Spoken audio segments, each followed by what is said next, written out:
Shalom pemirsa, kita bertemu kembali dalam Renungan Sehati. Persembahan CMC Jakarta bekerja sama dengan Klub Sehat bersama dengan saya Dewi.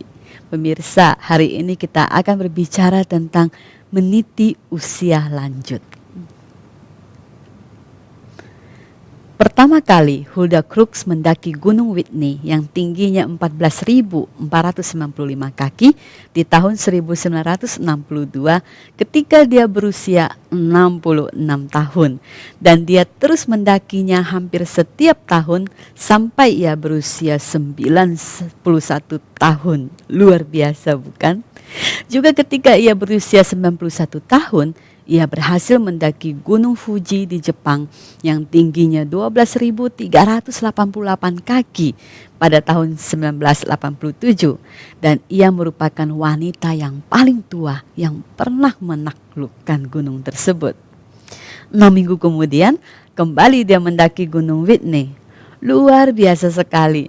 Antara usia 81 sampai 90 tahun, ia telah mendaki 97 puncak gunung.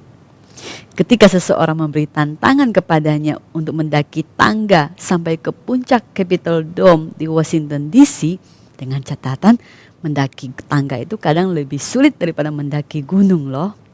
Nah, Hulda Crookes menerima tantangan itu dan coba tebak, berhasil juga.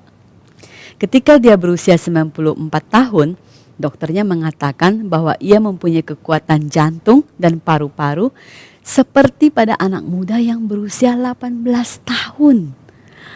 Wow, Hulda hidup dengan filsafat bahwa otot-otot bila tidak digunakan akan mengalami atrofi atau penyusutan.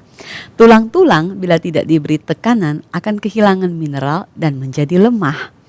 Tulang-tulang bila tidak digerakkan dengan secukupnya seperti berjalan kaki, bekerja, atau bentuk-bentuk olahraga lainnya, maka akan menjadi kaku.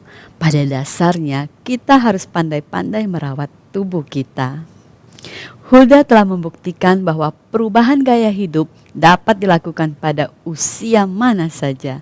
Dia menerangkan bahwa pada usia belasan tahun dia juga pernah mengalami kegelisahan, kurang darah, dan lekas lelah.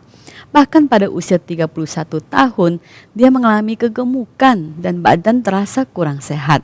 Sampai suaminya yang dokter memberikan dorongan kepadanya untuk lebih aktif lagi secara fisik.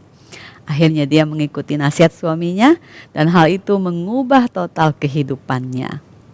Sejak itu, Hulda mengatakan bahwa kita tidak bisa memisahkan antara makan dan olahraga. Seperti di dalam makanan banyak tersedia bahan-bahan untuk keperluan fungsi tubuh, demikian juga olahraga itu sangat baik. Apabila kita tidak berolahraga, maka sirkulasi menjadi melempem dan hal itu akan mempengaruhi seluruh tubuh, termasuk mental yang menjadi bagian dari tubuh.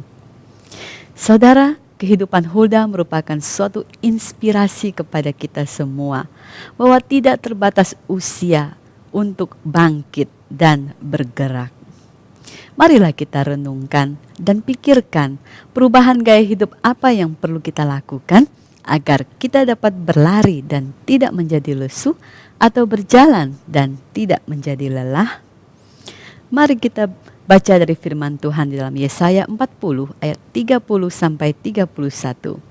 Bahkan orang-orang muda menjadi lelah dan lesu, dan teruna-teruna jatuh tersandung. Tetapi orang-orang yang menantikan Tuhan mendapat kekuatan baru. Mereka akan seperti Raja Wali yang naik terbang dengan kekuatan sayapnya. Mereka akan berlari dan tidak menjadi lesu. Mereka akan berjalan dan tidak menjadi lelah. Demikianlah Renungan Sehati dari CMC Jakarta bekerja sama dengan Klub Sehat. Semoga bermanfaat. Tuhan Yesus memberkati. Shalom.